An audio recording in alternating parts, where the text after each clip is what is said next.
ETV ప్రేక్షకులకి నమస్కారం. Triplex detergent soap శుభమస్తు కార్యక్రమానికి స్వాగతం. ఈనాడు శుభమస్తు కార్యక్రమంలోని గ్రహఫల మంచంలో గ్రహాల యొక్క స్థితిగతులు, వాటి యొక్క శుభాశుభ ఫలితాల గురించి పరిశీలిద్దాం. అలాగే రోజు 12 రాశుల వారికి ఏ సంఖ్యలు కలిసి వస్తాయి, రంగుల యొక్క ప్రాధాన్యత, ఈరోజు లక్ష్మీవారం లేదా గురువారం, శ్రీ షిర్డీ సాయిబాబాకి చాలా ప్రీతికరమైనటువంటి రోజు. మరి భక్తులు 12 రాశుల వారు శ్రీ షిర్డీ సాయిబాబాని ఎటువంటి ప్రక్రియలతో పూజించాలి అనేటువంటి అంశాలతో పాటు శ్రీ షిర్డీ సాయిబాబా ప్రబోధించినటువంటి శ్రద్ధ, సబూరి అనే జంట సూత్రాల పరమార్థం ఏమిటో కూడా తెలుసుకుందాం.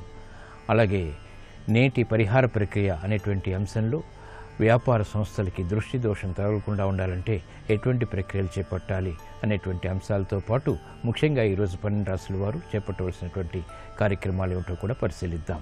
ముందుగా నేటి పంచాంగ వివరాలు. శ్రీ దుర్ముఖినామ సంవత్సరం ఆషాఢ మాసం, ఉత్తరాయణం, గ్రీష్మ ఋతువు. ఈరోజు ఆషాఢ శుద్ధ తదియ పునఃప్రయత్నాలకి పనికి వస్తుంది. విద్యా సంబంధిత కార్యక్రమాలకు కూడా శ్రేయస్కరమైనటువంటి రోజు. అలాగే నూతన వస్త్రధారానికి కూడా అనువైనటువంటి రోజు. ఈరోజు లక్ష్మీవారం లేదా గురువారం. ఈరోజు చేపట్టేటువంటి ఆధ్యాత్మిక కార్యక్రమాలు, పుణ్య కార్యక్రమాలు, ఇతరులకి చేసేటువంటి సహాయాలు ఉత్తమ ఫలితాలను కలిగిస్తాయి. అలాగే ఏకాదశ పూర్వక రుద్రాభిషేకం, శ్రీ దక్షిణామూర్తి యొక్క పూజలు, బృహస్పతి జపం, శనగలు దానం, గోసేవ ఇత్యాది కార్యక్రమాలన్నీ కూడా బృహస్పతి ద్వారా ఏర్పడేటువంటి ప్రతికూల పరిస్థితిని దూరం చేస్తుంది, శుభ ఫలితాలను కలిగిస్తుంది. ఈరోజు నక్షత్రం ఆశ్లేష నక్షత్రం. ఈ ఆశ్లేష నక్షత్రంలో ఈరోజు పుట్టేటువంటి వారికి ప్రబల శాంతి తప్పనిసరి. ఈరోజు ఆశ్లేష నక్షత్రంలో పుట్టేటువంటి వారికి బుధ మహాదశతోటి ప్రారంభమవుతుంది. ప్రస్తుతం బుధుడు యొక్క స్థితి స్వక్షేత్ర స్థితి, మిథున క్షేత్ర స్థితి. ఇక్కడ రవితోటి యుతి ఉంది కాబట్టి ఇది చక్కటి బుధాదిత్య యోగాన్ని కూడా కలిగిస్తుంది. ఇది అనుకూల లగ్నాల్లో ఆధిపత్యత శుభుడైనప్పుడు చక్కటి యోగాన్ని, యోగ్యతని, అలాగే మంచి మంచి కార్యక్రమాల్లో విజయాల్ని కలిగించడంలో సమర్థత కలిగినటువంటి గ్రహం. ఈరోజు మరో ప్రత్యేకత, పునర్వసు 4వ పాదంలోకి శుక్రగ్రహం యొక్క సంచారం మధ్యాహ్నం 3:45 ఉంది. తద్వారా కర్కాటక రాశి యొక్క ప్రవేశం ఇది కన్యారాశి వారికి బాగా ఉపకరిస్తుంది. ఈరోజు లక్ష్మీవారం లేదా గురువారం. శ్రీ రాఘవేంద్ర స్వామి యొక్క స్మరణ, ఉపాసన, పూజాది కార్యక్రమాలు ఉత్తమ ఫలితాల్ని, శుభ ఫలితాల్ని కలిగిస్తాయి. శుభమస్తు వీక్షిస్తున్నటువంటి ప్రేక్షకులందరికీ శ్రీ రాఘవేంద్ర స్వామి యొక్క అనుగ్రహం కలగాలని ప్రార్థిద్దాం. పూజ్యాయ రాఘవేంద్రాయ సత్యధర్మరతాయ చ భజతాం కల్పవృక్షాయ నమతాం కామధేనవే. నమో నమో రాఘవేంద్ర శ్రీ సద్గురు రాఘవేంద్ర. నమో నమో రాఘవేంద్ర శ్రీ సద్గురు రాఘవేంద్ర. ఓం నమో భగవతే రాఘవేంద్రాయ. ఓం నమో భగవతే రాఘవేంద్రాయ. నమో నమో రాఘవేంద్ర శ్రీ సద్గురు రాఘవేంద్ర. నమో నమో రాఘవేంద్ర శ్రీ సద్గురు రాఘవేంద్ర. ఓం నమో భగవతే రాఘవేంద్రాయ. ఓం నమో భగవతే రాఘవేంద్రాయ.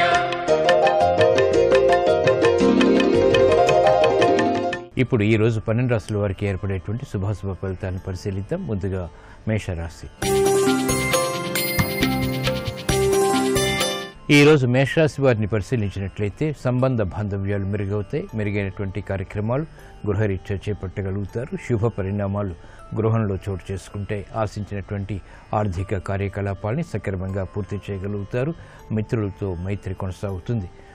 ఆశించినటువంటి కార్యక్రమాలు గృహరీత్యా కూడా ఆనందాన్ని కలిగిస్తాయి. వృత్తి, వ్యాపార, ఉద్యోగ సంబంధిత కార్యక్రమాల్లో సమస్యలకు పరిష్కారాలు క్రమక్రమంగా పొందగలుగుతారు.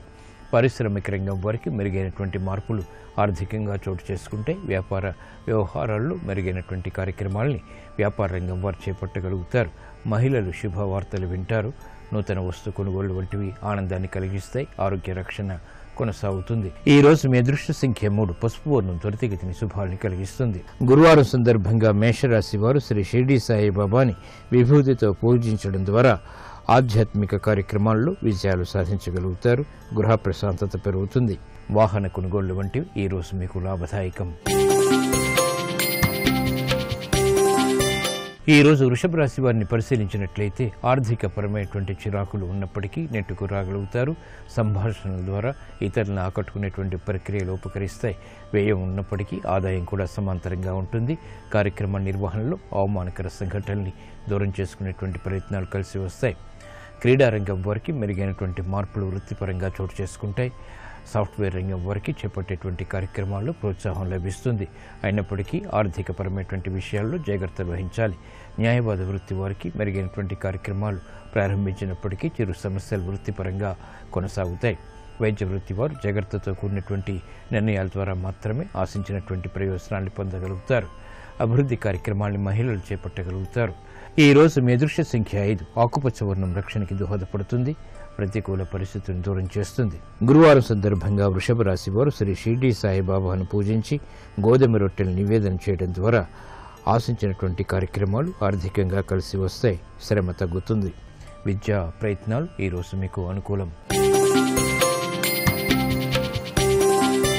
ఈ రోజు మిథున రాశి వారిని పరిశీలించినట్లయితే ఆరోగ్య విషయంలో మంచి మార్పులు చేకూరుతాయి.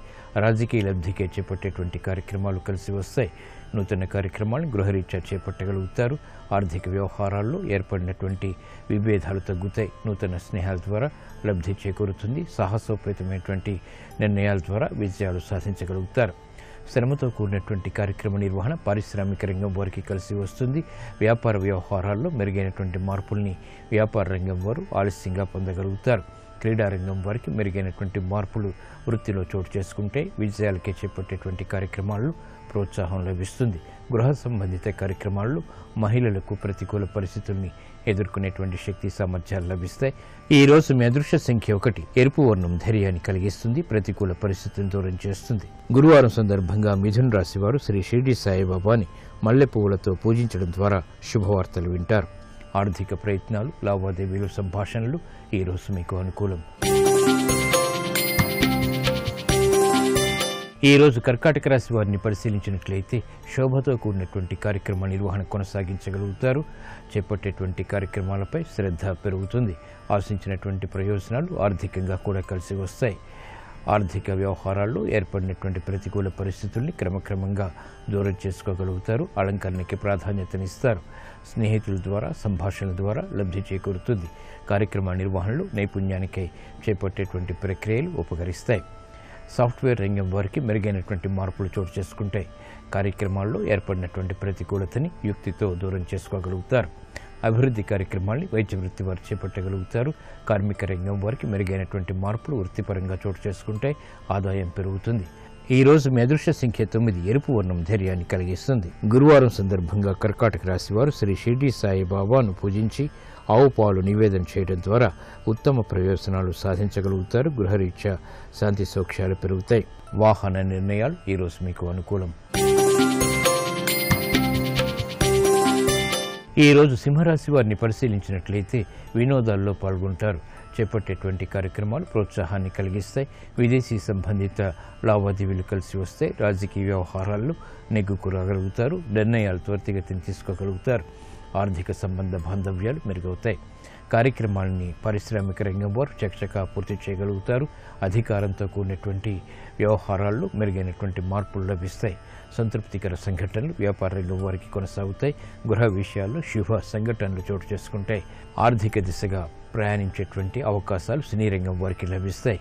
నూతన కార్యక్రమాన్ని స్థిరాస్తి రంగం వారు కూడా ప్రారంభించగలుగుతారు. ఈ రోజు మీ అదృష్ట సంఖ్య 2. తెలుపు వర్ణం ప్రశాంతతను పెంచుతుంది.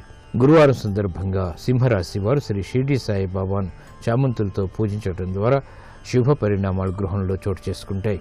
ఆర్థిక ప్రయత్నాలు, లావాదేవీలు, సంభాషణలు ఈ రోజు మీకు లాభదాయకం.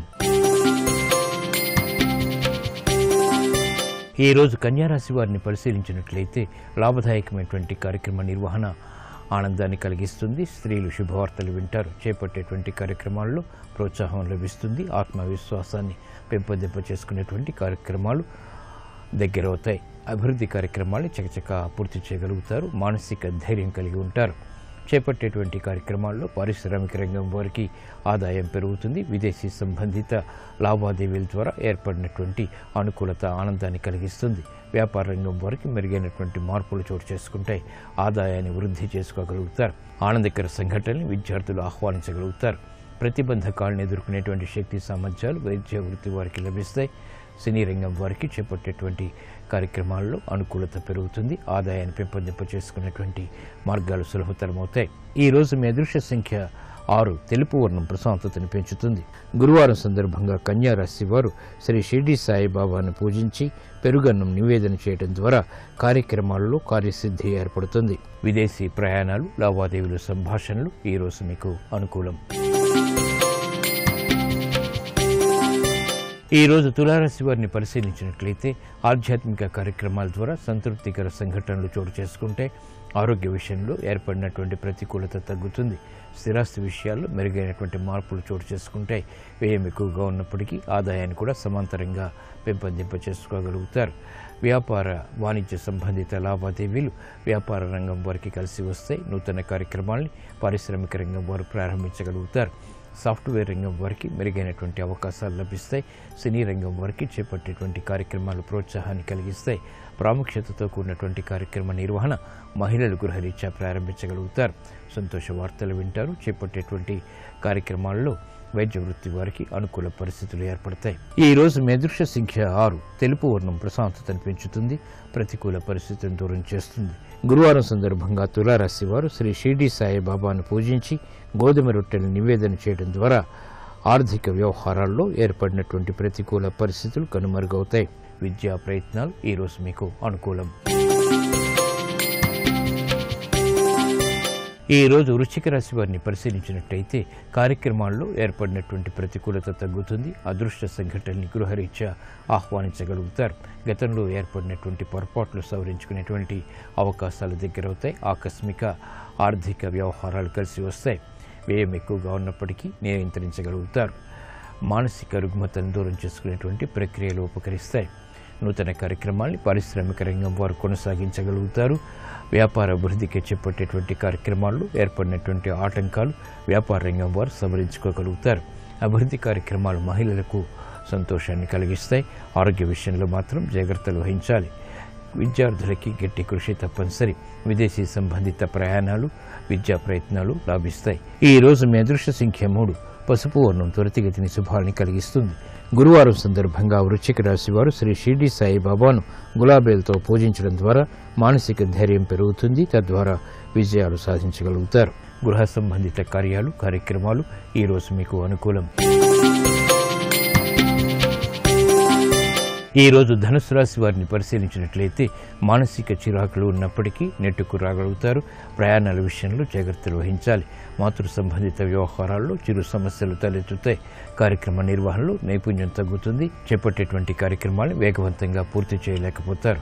అభివృద్ధి కార్యక్రమాలు పారిశ్రామిక రంగం వారికి కొంత ఊరట కలిగిస్తాయి. నూతన కార్యక్రమాలు వ్యాపార రంగం వారికి మొదట ప్రతికూలత, తర్వాత అనుకూలతని కలిగిస్తాయి.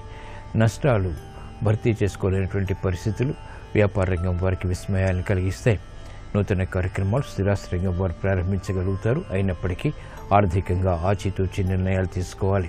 కార్యక్రమ నిర్వహణలో సినీ రంగం వారికి ప్రతికూల పరిస్థితులను ఎదుర్కొనేటువంటి శక్తి సామర్థ్యాలు లభిస్తాయి. ఈ రోజు మీ అదృష్ట సంఖ్య 5. ఆకుపచ్చ వర్ణం రక్షణకి దోహదపడుతుంది. గురువారం సందర్భంగా ధనుస్సు రాశి వారు శ్రీ షిర్డీ సాయిబాబాను తులసి దళాలతో పూజించడం ద్వారా ఏలినాటి శని ద్వారా ఏర్పడేటువంటి వ్యయాన్ని నియంత్రించగలుగుతారు. వ్యాపార ఒప్పందాలు ఈ రోజు మీకు ఊరట కలిగిస్తాయి. ఈ రోజు మకర రాశి వారిని పరిశీలించినట్లయితే సంబంధ బాంధవ్యాలు మెరుగవుతాయి. స్త్రీలు శుభవార్తలు వింటారు. ఆకర్షణతో కూడినటువంటి కార్యక్రమ నిర్వహణ, తద్వారా విషయాలు చేతికందుతాయి. పిల్లల విషయంలో శ్రద్ధ తప్పనిసరి. ఆర్థిక విషయాల్లో ఏర్పడినటువంటి విభేదాల్ని ఎదుర్కోగలుగుతారు. సాహసంతో కూడినటువంటి కార్యక్రమ నిర్వహణ ద్వారా చిరు సమస్యలు తలెత్తుతాయి. కాబట్టి జాగ్రత్తలు వహించాలి. వ్యవసాయ రంగం వారికి మెరుగైనటువంటి మార్పులు చోటు చేసుకుంటే ఆర్థిక వ్యవహారాల్లో ఏర్పడినటువంటి అలజడి తగ్గుతుంది. కార్యక్రమాలను చకచక వైద్య వృత్తి వారు పూర్తి చేయగలుగుతారు. పేరు ప్రఖ్యాతుల్ని సంపాదించుకునేటువంటి కార్యక్రమ నిర్వహణ సినీ రంగం వారికి కలిసి వస్తుంది. నూతన కార్యక్రమాలు వ్యాపార రంగం వారికి అభివృద్ధిని కలిగిస్తాయి. పారిశ్రామిక రంగం వారికి కూడా చేపట్టేటువంటి కార్యక్రమాలు ప్రోత్సాహం లభిస్తుంది. ఈ రోజు మీ అదృష్ట సంఖ్య 1. ఎరుపు వర్ణం ధైర్యాన్ని కలిగిస్తుంది. గురువారం సందర్భంగా మకర రాశి వారు శ్రీ షిర్డీ సాయిబాబాను విభూతితో పూజించడం ద్వారా ఉత్తమ జ్ఞాన సిద్ధి ఏర్పడుతుంది. విద్యా ప్రయత్నాలు ఈ రోజు మీకు అనుకూలం. ఈరోజు కుంభరాశి వారిని పరిశీలించినట్లయితే కోర్టు సంబంధిత వ్యవహారాల్లో జాగ్రత్తలు వహించాలి. ఆరోగ్య విషయంలో చిరు సమస్యలు తలెత్తుతాయి. నూతన కార్యక్రమాలను వేగవంతంగా ప్రారంభించినప్పటికీ ఆలస్యంతో కూడినటువంటి విజయాలు చేజిక్కించుకోగలుగుతారు. గృహ సంబంధిత కార్యక్రమాల్లో ఏర్పడినటువంటి అలజడి పరిస్థితులు సవరింపబడతాయి. నూతన కార్యక్రమాలు వృత్తిపరంగా కూడా కొంత అలసత్వాన్ని పెంచినప్పటికీ అంతిమ విజయాలు సాధించగలుగుతారు. వ్యాపార రంగం వారికి మెరుగైనటువంటి మార్పులు చేకూరుతాయి. సంబంధ బాంధవ్యాలు కూడా మెరుగవుతాయి. ఆర్థిక వ్యవహారాల్లో చిరు సమస్యల్ని అధిగమించగలుగుతారు. పారిశ్రామిక రంగం వారు చేపట్టేటువంటి కార్యక్రమాలపై శ్రద్ధని పెంపొందింప చేసుకోవాల్సినటువంటి ఆవశ్యకత ఉంటుంది. విద్యార్థులకి శుభ పరిణామాలు చోటు చేసుకుంటాయి. ఈ రోజు మీ అదృష్ట సంఖ్య 3. పసుపు వర్ణం త్వరితగతిన శుభాల్ని కలిగిస్తుంది. గురువారం సందర్భంగా కుంభరాశి వారు శ్రీ షిరిడి సాయిబాబాని పూజించి క్షీరాన్నాన్ని నివేదన చేయడం ద్వారా కుటుంబ సఖ్యత పెరుగుతుంది. వ్యాపార విస్తరణలు వంటివి ఈ రోజు మీకు అనుకూలం. ఈ రోజు మీనరాశి వారిని పరిశీలించినట్లయితే పిల్లల విషయంలో శ్రద్ధ ఏర్పడుతుంది. కార్యక్రమ నిర్వహణలో అనువైనటువంటి వ్యవహారాలు కలిసి వస్తాయి. ఆలోచన సంపత్తి పెరుగుతుంది. క్లిష్ట సమస్యలకు పరిష్కారాలు కనుక్కోగలుగుతారు. వ్యవహారిక విషయాల్లో ఏర్పడినటువంటి ప్రతిబంధకాలు దూరం చేసుకునేటువంటి ప్రక్రియలు పనికి వస్తాయి. చేపట్టేటువంటి ప్రయత్నాల్లో ఆశించినటువంటి ప్రయోజనాలు కూడా దక్కుతాయి. పారిశ్రామిక రంగం వారికి మెరుగైనటువంటి మార్పులు ఆర్థికంగా చోటు చేసుకుంటే అయినప్పటికీ అసంతృప్తి సంఘటనలు కూడా వెన్నంటి ఉంటాయి. వ్యవహారాల్లో ఏర్పడినటువంటి చుక్కెదురు పరిస్థితుల్ని వ్యాపార రంగం వారు ఎదుర్కోగలుగుతారు. విద్యార్థులకి శుభ పరిణామాలు ఉన్నప్పటికీ అసంతృప్తి సంఘటనలు కూడా వెన్నంటి ఉంటాయి. కాబట్టి జాగ్రత్తలు వహించాలి. మహిళలు ఆరోగ్య రక్షణకై చేపట్టేటువంటి కార్యక్రమాల్లో విజయాలు సాధించగలుగుతారు.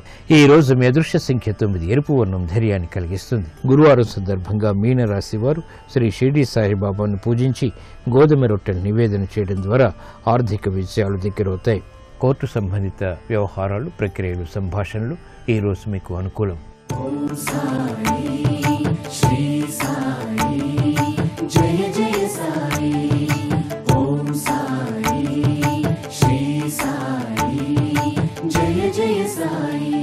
సాయి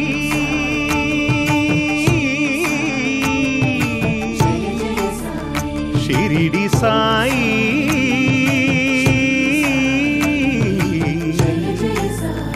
షిరిడి సాయి. శ్రీ షిరిడి సాయి భక్తులకి శ్రద్ధ, సబూరి అనేటువంటి జంట సూత్రాలని కానుకగా అందించారు. మరి శ్రద్ధ, సబూరి యొక్క ప్రత్యేకత ఏమిటో పరిశీలిద్దాం. షిరిడి సాయి బాబా మహనీయమూర్తి, మానవీయ స్ఫూర్తి. ఆయన మతం మానవత్వం, ఆయన అభిమతం విశ్వప్రేమ, ఆయన జాతి సమత, ఆయన రీతి ఏకత. షిరిడి సాయి ఆచరించి అనుసరించినటువంటి బాట సాయి భక్తులకు వెలుగు బావుట. తాను నమ్మి తన భక్తులకు అనుగ్రహించినటువంటి దివ్య సూత్రాలని తన చర్యల్లో, సందేశాలలో అంతర్లీనంగా బాబా ప్రకటించేవారు. ఆ నేపథ్యంలోనివే శ్రద్ధ, సబూరి అనేటువంటి జంట సూత్రాలు. శ్రద్ధ అంటే ఏకాగ్రత, సబూరి అంటే సహనం. పూజా విధానం ఏదైనా, ఆరాధనా ప్రక్రియ ఎలాంటిదైనా ఏకాగ్రత, సహనం లేకపోతే వృధా అని బాబా చెప్పేవారు. ఒక్క పూజా పద్ధతికే కాదు, మనిషి నిర్వహించేటువంటి ప్రతి కార్యక్రమంలో, ప్రతి చర్యలో శ్రద్ధ, సబూరి అనేటువంటి సూత్రాల్ని పాటించడం తప్పనిసరి అని బాబా చెప్పారు. అందుకే షిరిడీలోనే కాక ప్రతి సాయి మందిరంలో సాయి విగ్రహానికి ఇరువైపులా ఈ సూత్రాలు లిఖితమై ఉంటాయి. తాను సందేశమిచ్చినటువంటి ఈ 2 సూత్రాలకు ప్రతీకగా అన్నట్టుగా సాయి నిత్యం 2 రొట్టెల్ని మాత్రమే ఆహారంగా స్వీకరించేవారు. 2 పచ్చి కుండలతో లెండి వనంలో పూల మొక్కలకు నీరు పోసేవారు. శ్రద్ధ, సహనమనే 2 రొట్టెల్ని దేహంలోని పరమాత్మకు సమర్పిస్తే మనిషిలోని దివ్యత్వం ఉద్దీపన చెందుతుంది. శ్రద్ధ, సహనమైనటువంటి 2 కుండలతో శరీరం అనేటువంటి మొక్కకు నీరు పోస్తే అది మానవీయత పరిమళాలని వెదజల్లేటువంటి పుష్పాల్ని అందిస్తుందని బాబా సందేశమిచ్చారు.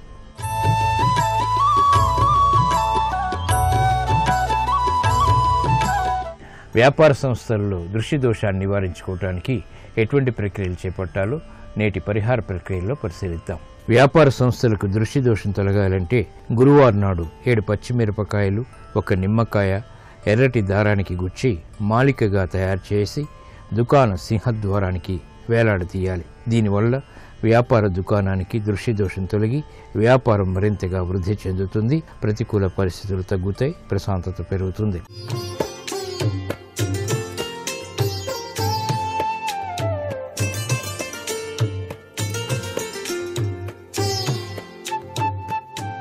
ట్రిబుల్-X డిటర్జెంట్ సోప్ శుభమస్తు కార్యక్రమంలో గృహబలం అంశానికి స్వాగతం. వాస్తులో ముఖ్యమైనటువంటి విశేషాంశాల్లో వసారాల యొక్క ప్రాధాన్యత ఏ విధంగా ఉంటుందో కూడా తెలుసుకోవాలి. వసారాలు కట్టుకోవలసి కనుక వచ్చినట్లయితే దక్షిణ గోడ నుంచి ఉత్తరానికి, పడమర గోడ నుంచి తూర్పుకు కట్టుకోవటం ఉత్తమోత్తమైనటువంటి ఫలితాన్ని అందిస్తుంది. ఇంటి వాటర్ ట్యాంక్ నిర్మించుకోవాలంటే ప్రథమంగా నైరుతిలో ఉండేటువంటి విధంగా లేదా రెండో విధానంలో పడమర లేదా దక్షిణంలో గోడకు ఆనించకుండా కట్టుకోవడంలో తప్పు లేదు. అయితే చాలామంది నైరుతి భాగంలోనే ఆ యొక్క వాటర్ ట్యాంక్ నిర్మాణం చేసుకోవటం ఉత్తమంగా భావిస్తారు. ఈ వాటర్ ట్యాంక్ నిర్మాణం చేసేటప్పుడు కూడా 4 వైపులా కూడాను నడిచే విధానంగా ఖాళీ ఉంచి నిర్మాణం చేయటం, పూర్తిగా వాటర్ ట్యాంకు ఆ యొక్క స్లాబ్ మీద ఆనుకోకుండా 4 వైపులా కూడాను దిమ్మెలు కట్టి దానిపైన నిర్మాణం చేసేటువంటి విధి విధానం శ్రేయోదాయకవంతమైన ప్రభావాన్ని కలిగింపచేస్తుంది సుమా అనేటువంటి విషయాన్ని కూడా గుర్తుపెట్టుకోవాలి. ఇంటి లోపల అటకలు కట్టవలసి వస్తే దక్షిణ గోడకు, పడమర గోడకు కట్టుకోవచ్చు, కానీ తూర్పు ఉత్తర గోడలకు మాత్రం కట్టకూడదు. అటకలు సామాన్లు పెట్టుకోవడానికి బాగా ఉంటుంది అని చెప్పేసి చాలామంది కడుతూ ఉంటారు. ఇప్పుడు నవీన యుగంలో ఈ అటకల సంప్రదాయం తక్కువగానే కనిపిస్తోంది. పూర్వకాలంలో అటకలు మాత్రం తప్పనిసరిగా కట్టేవాళ్ళు. అల్మారాలు కట్టవలసి వచ్చినప్పుడు కూడా దక్షిణ పడమర గోడలకు బయటకు వచ్చేటువంటి షోకేసులు కట్టుకోవచ్చు. షోకేసులు ఏర్పాటు చేస్తున్నారు అన్నప్పుడు దక్షిణం పడమర, తూర్పు ఉత్తరాల వైపు గోడల లోపల ఉండేటువంటి అల్మారాలు ఏర్పాటు చేసుకోవడం ఉత్తమం. గోడ లోపలే బిగించే విధంగా ఏర్పాటు చేసుకున్నట్లయితే చాలా మంచిది. ముఖ్యంగా ఇంటి స్థలంలోనూ ప్రతి గదిలోనూ ఈశాన్యాన్ని ఖాళీగా ఉంచటం సర్వత్రా కూడాను వాస్తుశాస్త్రరీత్యా శుభదాయకవంతమైన ప్రభావాన్ని కలిగింపచేస్తుంది. అయితే ఆ ఇంట్లో కూడాను ఈశాన్యం వైపు బరువైన వస్తువులు మాత్రం పెట్టకండి. టీవీలు, ఫ్రిడ్జులు ఆగ్నేయ దిశగా ఉండేలా చూసుకోవటం ఇంటికి చాలా మంచిది. స్టోరేజ్ వాటర్ ట్యాంక్ కట్టవలసిన పరిస్థితి ఉన్నప్పుడు ఉత్తరంలో కానీ, తూర్పులో కానీ, ఈశాన్యంలో కానీ భూమిలో అంతర్గతంగా ట్యాంక్ అనేటువంటిది నిర్మించుకోవచ్చు. పడమర దక్షిణ దిశలలో భూమి పై భాగాలను ట్యాంక్ ఉండేటట్లుగా నిర్మాణం చేసుకోవచ్చు. అవి ద్వారాలకు ఎదురుగా మాత్రం ఉండకూడదు. నైరుతి మూల నుంచి ఎప్పుడూ కూడా నీరు బయటికి పోకూడదు. గుమ్మాలు కానీ, కిటికీలు కానీ ఎవరు ఏర్పరిచినప్పటికీ కూడా ప్రతి గృహంలో సరి సంఖ్యలో ఉండేటట్టుగా ఏర్పాటు చేసుకోవడం చాలా మంచిది. అంటే గుమ్మాలకి గుమ్మాలే, కిటికీలకి కిటికీలే సరి సంఖ్యలో ఉండాలి. బేసి సంఖ్యలో మాత్రం ఉండకూడదండి. అంటే 2, 4, 6, 8, 12, 14, 16 ఈ విధంగా ఉండటం చాలా మంచిది. ద్వారాల విషయంలో కూడాను కొన్ని ప్రక్రియలు మనకు వాస్తుశాస్త్రరీత్యా చెప్పడం జరిగింది. ఎన్ని ద్వారాలు ఉంటే ఎంత సౌఖ్యం వస్తుందో కూడా చెప్పారు. ఒకటే ఒక ద్వారం పెడదాం అనుకుంటున్నానండి, పెట్టుకో, తప్పులేదు. శాంతి జీవితం. 2 ద్వారాలు పెడుతున్నానండి, జీవన వృద్ధి. ఓ బ్రహ్మాండం, పెట్టుకోవచ్చు. మాకెందుకోనండి 3 ద్వారాలు వచ్చినాయి, శత్రువుల వలన నష్టం. 4 ద్వారాలు పెడుతున్నానండి, ఓ బ్రహ్మాండం, ఆరోగ్యం, ఐశ్వర్యం, కీర్తి, ప్రతిష్టలు. 5 ద్వారాలు వచ్చినాయండి, అనారోగ్య లక్షణాలు వస్తాయి. 5 ద్వారాలు ఉండకూడదు. 6 ద్వారాలుంటే ఐశ్వర్యం, పుత్ర వృద్ధి. 7 ద్వారాలుంటే నష్టదాయకమైన ప్రభావాలు ఎక్కువ. అలాగే 8 ద్వారాలు ఉన్నట్లయితే భోగభాగ్యాలు, ఐశ్వర్య ప్రాప్తి కలిగిస్తాయి. 9 ద్వారాలు ఉన్నట్లయితే అనారోగ్యం, శారీరక పీడ, ఎప్పుడు ఏదో ఒక అనారోగ్యం వస్తుంది. 10 ద్వారాలుంటే వంశం అభివృద్ధిలో కించిత్తు పొరపాట్లు, అంటే వంశం అభివృద్ధి చెందదు అని చెప్పేసి. చోర బాధలు వస్తాయి, జ్వరాలు వస్తూ ఉంటాయి. 0 ఎప్పుడు రాకూడదు ద్వారాలు పెట్టేటప్పుడు. 11 ద్వారాలు ఉన్నా కూడా కొద్దిగా కష్టాలే వస్తాయి. 12 ద్వారాలు కనుక పెట్టినట్లయితే కీర్తి ప్రతిష్టలు, ఉద్యోగంలో అభివృద్ధి కలుగుతాయి. 13 ద్వారాలు అరిష్టం. అలాగే 14 ద్వారాలు కనుక పెట్టినట్లయితే సంపద, కుటుంబ వృద్ధి. 15 ద్వారాలు కనుక ఉన్నట్లయితే కష్ట నష్టాలు వస్తాయి.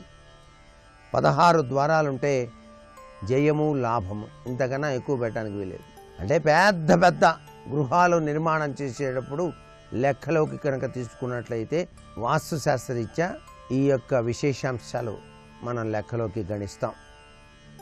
16 ద్వారాలు పూర్తి స్థాయి తత్వాన్ని ప్రసరింపచేస్తున్నాయి. అయితే సరిసంఖ్య ద్వారాలే చక్కటి యోగవంతమైన ప్రభావాన్ని కలిగింపచేస్తాయి, విశిష్టవంతమైన లాభాన్ని కూడాను కలిగింపచేస్తాయి అనేటువంటి విశేషాంశాన్ని గుర్తుపెట్టుకోవాలి. వాస్తుశాస్త్రరీత్యా ఇంటి యొక్క ద్వారాల యొక్క తలుపులు కానివ్వండి, కిటికీ యొక్క తలుపులు కానివ్వండి, వాడంతటా అవే మూసుకుపోవటం, వాడంతటా అవే తెరుచుకోవడం చేయకూడదు. అలా గనక ఉన్నట్లయితే అరిష్టం. మరికొన్ని ముఖ్యమైన విషయాలు రేపటి శుభమస్తు కార్యక్రమంలో తెలుసుకుందామా? మరి సర్వే జనా సుఖినో భవంతు.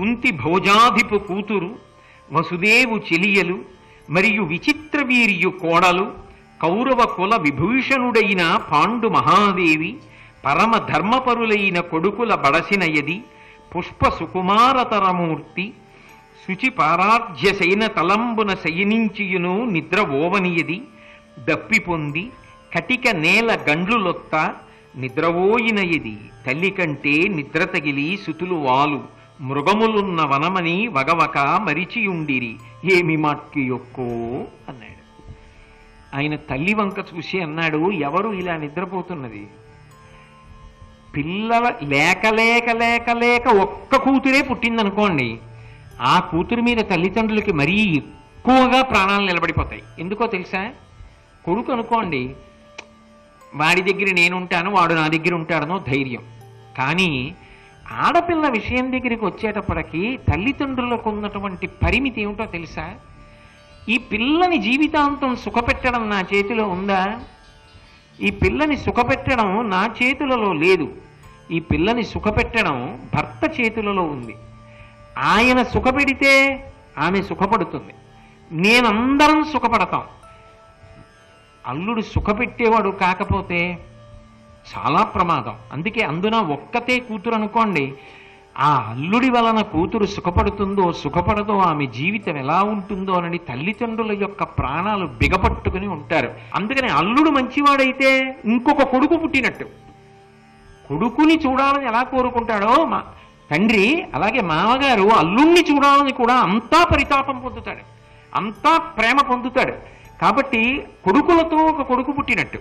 కాబట్టి ఆ కుంతీదేవి ఎంత గొప్పది అంటే, అసలు బిడ్డలే లేనటువంటి కుంతిభోజుడు శూరసేన మహారాజు గారిని అడిగి తెచ్చుకున్నాడు ఆ పిల్లని. కాబట్టి కుంతిభోజ కూతురు ఎంత ప్రేమగా పెంచి పెద్ద చేసుకున్నాడో. ఆమె వసుదేవు చెలియలు, వసుదేవుని యొక్క చెల్లెలు, మరియు విచిత్ర వీర్యు కోడలు.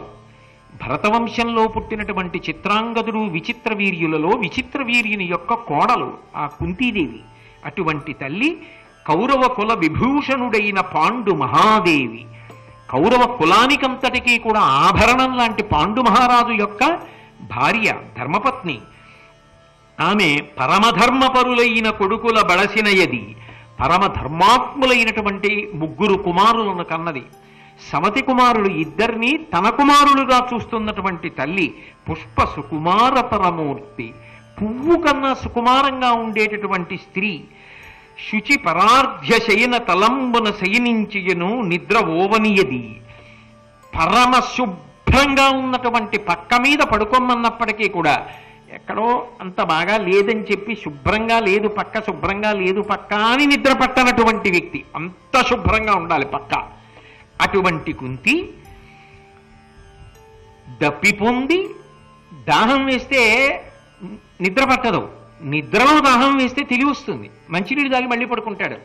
అటువంటిది పాయసం అడగలేదు, ఆవు పాలు అడగలేదు, తాగడానికి మంచినీళ్ళు అడిగి ఆ మంచినీళ్లు సమయానికి అందక అంత దాహంతో అంత అలిసిపోయి ఇంకా ఇంతకన్నా కష్టానికి పరాకాష్ట ఉంటుందా? అటువంటి కుంతి ఇంత కష్టపడుతూ దప్పి పొంది కటిక నేల గండ్లు లొత్తా ఆమె బడలిపోయి నేల మీద పడుకుని చెయ్యి తల కింద పెట్టుకుని నిద్రపోతుంటే ఆమె కడుపులో, డొక్కల్లో, తొడలలో, కాళ్లల్లో పెద్ద పెద్ద రాళ్ళు మొనలు తేలినటువంటివి గుచ్చుకుపోతుంటే శరీరం అంతా కవిలిపోయి సొక్కిపోయి ఉంటే, అయ్యో నిద్రపోయినది, అమ్మ నిద్రపోయిందే, ఎంత దురదృష్టం అమ్మని ఇటువంటి సన్నివేశంలో చూడడం. ఇటువంటి కుంతి ఇలా నిద్రపోతోందా? ఎంత సుఖపడవలసిన అమ్మ ఎందుకు ఇంత కష్టపడుతోంది? మా 5గురి కోసం కదా. ఈశ్వర, ఎన్ని కష్టాలు పెడుతున్నావు అమ్మని, మాకా ఈ కష్టాలు అమ్మవా?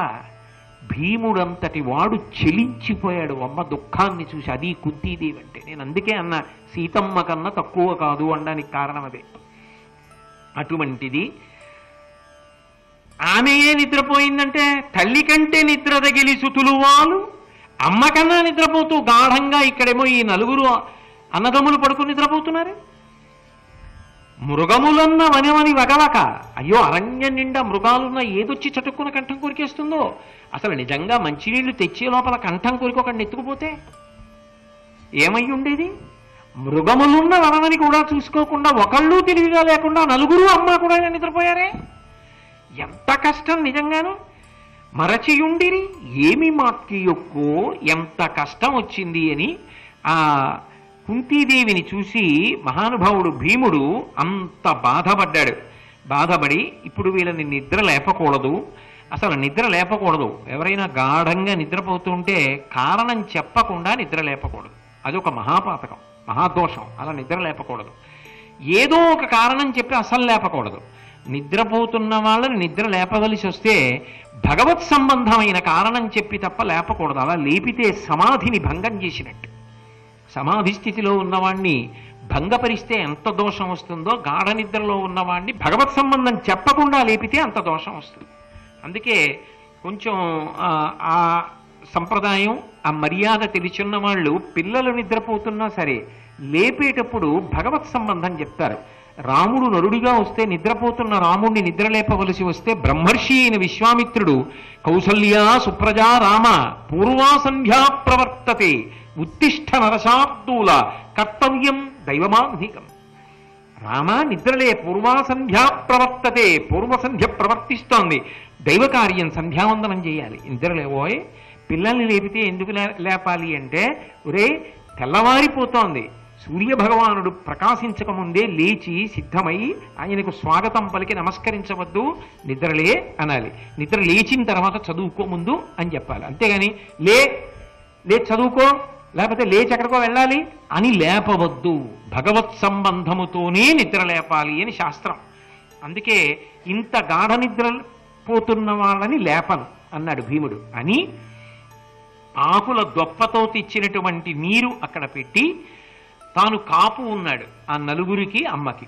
ఇంతలో ఎక్కడ నుంచో ఒక గొప్ప రాక్షసుడు, ఆయన పేరు హిడింబాసురుడు అని, ఆయన ఇక్కడ 5 నరులు, కుంతి నరకాంతా ఉన్నారు. ఎంత ధైర్యం ఉంటే నేనున్న చోటుకి వచ్చారు, నువ్వు వెళ్ళి వాళ్ళని చంపి వంట చేసి వడ్డించు, సంతోషంగా తింటానన్నాడు. ఆయన చెల్లెలు హిడింబ అక్కడికి వచ్చింది. తీరా అక్కడికి వచ్చిన తర్వాత భీముడిని చూసి ఆమె మన్మథ పారవస్యాన్ని పొంది భీముడి దగ్గరికి వచ్చి తాను ఎందుకు వచ్చిందో నిజం చెప్పి, ఇక్కడే దగ్గరలో మా అన్నయ్య ఉన్నాడు, పరమ ప్రమాదకరమైన వ్యక్తి, మహారాక్షసుడు, మిమ్మల్ని సంహరించమన్నాడు, జాగరూకుడవయ్యుండు అని చెప్తోంది. ఈలోగా అలికిడికి పాండవులు లేచారు, కుంతీదేవి కూడా లేచింది. ఈలోగా హిడింబాసురుడు వచ్చాడు. ఆ హిడింబాసురుడితోటి ఈ భీముడు కలియబడి యుద్ధం చేశాడు. యుద్ధం చెయ్యడంలో ఆ ధర్మరాజు గారు వెళ్ళి చేసినటువంటి హెచ్చరిక వల్ల, అర్జునుడు చేసిన హెచ్చరిక వల్ల కాలం విలంబనం అవ్వకుండా హిడింబాసురుణ్ణి మర్దించి సంహరించాడు. ఆ సంహరిస్తున్నటువంటి సమయంలో హిడింబ గబగబా కుంతి దగ్గరికి వచ్చి చెయ్యి పట్టుకుని ఏకాంతంలో ఒక మాట చెప్పింది. అమ్మా, నేను ఆ రాక్షసుని యొక్క చెల్లెల్ని, నా పేరు హిడింబ, నన్ను నమ్ము, భీముని యందు అనురాగమును పొందాను, ఆయన్ని భర్తని చేసుకోవాలి అని కోరుకుంటున్నాను. ఆయన్ని భర్తగా పొందకపోతే నేను ప్రాణములు విడిచిపెట్టేస్తాను. నాకు ఆయన యందు అంత అనురాగము కుదురుకుంది. అందుకని తల్లి, నీవు ఈ విషయంలో విలంబనం చేస్తే నేను తట్టుకోలేను, మానసికమైన వ్యధ చేత మరణిస్తాను. అందుకని నువ్వు నాకు న్యాయం చేసి భీముడినిచ్చి వివాహం చేయమని అడిగింది. అడిగితే కొంతసేపు అయిన తర్వాత హిడింబాసురుణ్ణి వధించి భీముడు వచ్చాడు. భీముడు వస్తే ఆమె అంది, ఓ భీముడా, ఈమెని నువ్వు వివాహం చేసుకో అని కుంతీదేవి అంది. ఈమె రాక్షసుని యొక్క చెల్లెలమ్మ, రాక్షసుణ్ణి సంహరించాను, ఈమెని నేను పెళ్లి చేసుకోవడం ఏమిటి, యథేచ్ఛగా దీని ఇష్టం వచ్చిన చోటుకు పొమ్మను, నేను వివాహం ఆడనన్నాడు. అంటే ఆమె కొన్ని విశేషాలు చెప్పింది. నేను సామాన్యమైన దాన్ని అనుకుంటున్నారు, నాకు ప్రచ్ఛన్న రూపం ఉంది, నేను కావలసిన రూపాన్ని పొందుతాను, అందుకే ఇందాక అంత అందమైన వనితా రూపాన్ని పొందాను. 2, నేను జరగబోయేటటువంటి విషయాలు చెప్పగలిగిన ప్రజ్ఞ కలిగిన దానను, భూత భవిష్యత్ వర్తమాన కాలములు నాకు తెలుసు. ఉదాహరణకు ఒక మాట చెప్పమంటారా? దీని తర్వాత మీరు కొంత దూరం నడిచి శాలిహోత్రుని యొక్క ఆశ్రమ ప్రాంతానికి వెడతారు.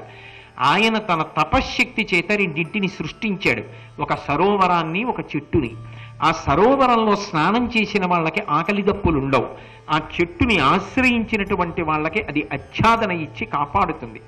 మీరు ఆ సరోవరంలో స్నానం చేసి ఆ చెట్టు కింద కూర్చుంటారు. మీరు కూర్చున్న తర్వాత వేదవ్యాసుడు వస్తాడు. వేదవ్యాస భగవానుడు వచ్చి మీరు తరువాత చెయ్యవలసిన కార్యాన్ని చెప్తాడు. అమ్మాయి, ఇది జరగకపోతే నన్ను అడుగు, నన్ను అనుగ్రహించండి. మీరు నన్ను అనుగ్రహించి కోడలుగా స్వీకరిస్తే నేను ఎంత దూరమైనా మిమ్మల్ని 5గురిని తీసుకుని వెళ్ళిపోగలను. మీకు ఏదైనా ఇబ్బంది కలిగితే ఉత్తర క్షణంలో తప్పించి దూరంగా తీసుకెళ్ళగలను, అంత శక్తి కలిగిన దానను. నా ప్రార్థన మన్నించి నేను మరణించకుండా ఉండాలి అంటే నాకు భీముడితో వివాహం చేయమని అడిగింది. వెంటనే కుంతీదేవి ధర్మరాజు వంక చూసింది. ఆయన యొక్క సంకేతాన్ని గమనించి భీముణ్ణి పిలిచి, అన్న, ఇది ధర్మువని మీ అన్నను నన్నును అతి ప్రియంబున ఎదలో మన్నించి ఏమి వనిచిన గ్రన్ననమా పసుపు సేయు గడగుము బుద్ధిన్. మీ అన్న నేను కలిసి ఒక నిర్ణయానికి వచ్చాం. నేను ఎందుకు చెప్తున్నానో విను. పాండురాజు సంతోషిస్తాడు. మొట్టమొదటి మనవడు పుట్టాలి పాండురాజుకి. ఏ లోకంలోనైనా ఉండని పాండురాజు తాత కావాలి. మొట్టమొదటి సంతానం పాండవులకు నీ వలననే కలగాలి. కాబట్టి నువ్వు భీమసేన ఈ హిడింబని వివాహం చేసుకో, ఆమె యందు పుత్రుణ్ణి కను అన్నాడు. అంటే ఆయన అన్నాడు, అమ్మ కొడుకుని కనే వరకు ఈమెతో ఉంటా, కొడుకు పుట్టిన తర్వాత ఈమెను వదిలిపెట్టి అంటే సంబంధ పరిత్యాగం కాదు, నేను మీతో కలిసి ఇతర ప్రదేశాల్లో మనం అభ్యున్నతి పొందడం కోసం వచ్చేస్తాను. అంటే కుంతీదేవి అంది, తప్పకుండా నువ్వు చెప్పినట్టే చెయ్యి, ఇది పరమసాధ్వి, దీనిని మది నుండుగా తలపవలదు, మానుగ పుత్రాభ్యుదయమగు పాండుహితముగా ఇది కార్యంబని పరిగ్రహింపుము నిమ్మిన్. ఈమె వలన నువ్వు ఒక కొడుకుని పొందు, కొడుకుని పొందిన తరువాత మనం బయలుదేరవచ్చు, ఆమె కూడా సంతోషాన్ని పొందుతుంది. అయితే ఈమె యందు అన్యథాభావాన్ని మనసులో పెట్టుకోకు అని చెప్పింది. హిడింబని వివాహం చేసుకున్న తర్వాత కుంతీదేవి ఒక నియమం చెప్పింది, పగటి వేళల మీరు ఎక్కడైనా విహారం చేయండి, రాత్రి వేళకి మాత్రం తిరిగి వచ్చేయాలి, మాతోనే ఉండండి. ఎందుకనంటే ఆమెకి పిల్లల మీద ఉన్న బెంగ, ఏమో దూరంగా ఉంటే కొడుకు ఏమవుతాడో అని. రాత్రి వేళకి భీముడు తిరిగి వచ్చేస్తుండేవాడు హిడింబతో. పగటి పూట అనేక ప్రదేశాలలో వాళ్ళిద్దరూ విహారం చేశారు. తత్ఫలితంగా ఘటోత్కచుడు అనబడేటటువంటి ఒక భయంకరమైన రాక్షసుడు పుట్టాడు. ఎగుడు దిగుడు కోరలతో, పరమ భయంకరమైన రూపంతో, నల్లని ముఖంతో, రాక్షసులతో, పిశాచములతో, అసంఖ్యాకమైన వాటితో కలిసి ఉంటాడు. కొంతకాలం ఉన్నాడు కుంతీదేవితోటి, పాండవులతోటి. తర్వాత అమ్మ వీటితో నేను వేరుగా రాజ్యాన్ని స్థాపించి అక్కడ ఉంటాను, మీకు ఎప్పుడు ఆపదగలిగినా నన్ను స్మరించండి వస్తానన్నాడు. వ్యాసుడు కూడా చెప్తాడు, ఈమె పేరు కమలపాలిక, ఈమె వలన నువ్వు పొందినటువంటి కుమారుడు ఎదర మహాభారత యుద్ధంలో మీకు మహాద్భుతమైన ఉపకారం చేస్తాడు అంటాడు. ఘటోత్కచుడు ఏ ఉపకారం చేశాడు, తర్వాత ఎలా మరణించాడు అన్నది నేను ఎక్కడో అక్కడ ఘటోత్కచుడు అన్న ఉపన్యాసంలో చెప్తాను. కాబట్టి ఆ ఘటోత్కచుణ్ణి భీముడు హిడింబ పొందారు. పాండురాజు తాతయ్యాడు, కుంతీదేవి నాయనమ్మైంది. అయితే మీకు అనుమానం వస్తుంది, నాకు తెలుసు, మరి కుంతీదేవి అంత ధర్మాత్మురాలు కదా, ధర్మరాజు అంత ధార్మికుడు కదా, అన్నగారికి పెళ్ళవకుండా తమ్ముడు పెళ్లి చేసుకోవచ్చా? అన్నగారికి పెళ్ళి అవ్వకుండా తమ్ముడు పెళ్లి చేసుకున్నాడు అనుకోండి, మహాపాపాన్ని మూట కట్టుకుంటాడు. మూట కట్టుకోవడం కాదు, పెళ్లి కాకుండా అన్నగారు ఉన్నంతకాలం ఎన్నాళ్ళు అన్నగారి వంక చూస్తాడో అంతకాలం ఆ పాపం దిగుణీకృతం అవుతూనే ఉంటుంది. అందుకే ఇంట అన్న తమ్ముడు ఉంటే అన్నకి పెళ్లి కాకుండా తమ్ముడికి పెళ్లి చెయ్యరు. అన్న పెళ్లి చేసి తమ్ముడికి పెళ్లి చెయ్యాలి. అలా చేయకపోతే ఆ కుటుంబానికి చాలా ఇబ్బందులు వస్తాయి, అది వంశం మీదే దుష్ప్రభావాన్ని చూపిస్తుంది. కాబట్టి మరి అన్నగారు ధర్మరాజు ఉండగా అన్నగారికి పెళ్ళవ్వకుండా భీముణ్ణి పెళ్లి చేసుకోమని అనొచ్చా? ఇద్దరికీ పెళ్లి చేశాక ముందు ఎవరికి పిల్లలు పుడతారన్నది ఈశ్వరి ఇచ్ఛ, అది వేరు విషయం. కానీ ముందు ధర్మరాజు గారికి అవ్వకుండా భీముణ్ణి ఎలా చేసుకోమంది కుంతీదేవి? అంటే లోకంలో అన్నిటికన్నా పెద్ద ధర్మం ఏమిటి అంటే ప్రాణి రక్షణ. హిడింబ త్రికరణ శుద్ధిగా చెప్తోంది, ఈయనని భర్తగా చేసుకుని భీముని అనురాగమును పొంది ఈయనతో కలిసి నేను జీవించకపోతే నేను మరణిస్తాను, నేను ఉండలేను, ఆయన ఎందునైనటువంటి అనురాగం పొందారని. ఇప్పుడు మా పెద్దబ్బాయి సంగతి అయ్యాకని ఈయన సంగతి చూస్తానంది అనుకోండి, ఎప్పటికి వీళ్ళు స్థిరపడతారు, ఎప్పటికి పెద్దబ్బాయి పెళ్లి చేస్తుంది, ఎప్పటికి ఈవిడ్ని పిలుస్తుంది, ఈలోగా ఆవిడ చచ్చిపోతుంది. ప్రాణిరక్షణ మహాధర్మం కాబట్టి యుధిష్ఠిర వివాహం కాకుండానే భీముడికి వివాహం చేసింది కుంతీదేవి, అందుకే దోషం రాల. కాబట్టి ఆ విధంగా అభ్యున్నతిని పొందారు. శలిహోత్రుని ఆశ్రమానికి వెళ్ళారు. ఆశ్రమానికి వెళ్ళిన తరువాత సరోవరంలో స్నానం చేశారు, చెట్టు కింద కూర్చున్నారు. వేదవ్యాస భగవానుడు వచ్చాడు. వ్యాసుడు వచ్చి ఏం చెప్పాడో చెప్పిన తర్వాత వాళ్ళు ఏకచక్రపురానికి ఎందుకు వెళ్ళారో మీ అందరికీ తెలుసు. నేను వ్యాసుడి గురించి మాట్లాడినప్పుడు మీకు చెప్పి ఉన్నాను.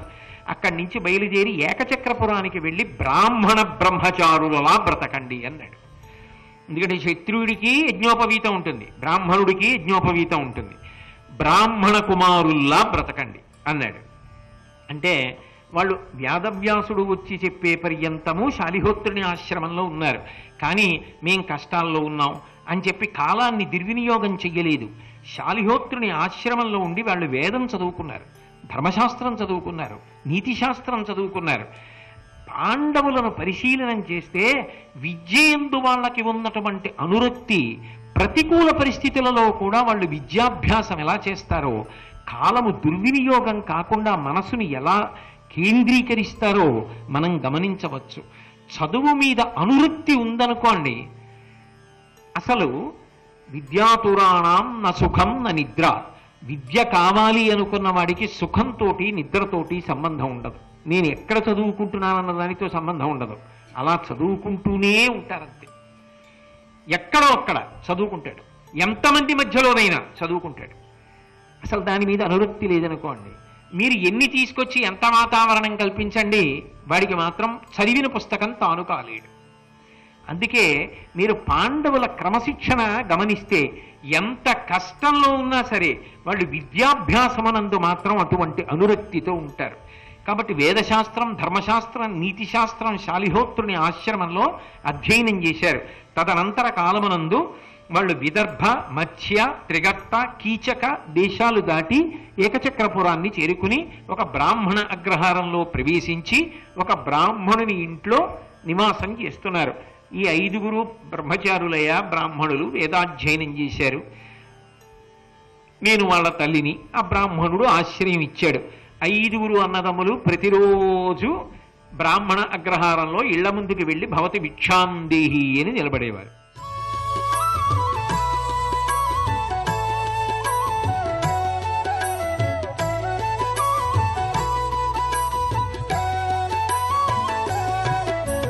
సర్వం శ్రీ ఉమామహేశ్వర పరబ్రహ్మార్పణమస్తు.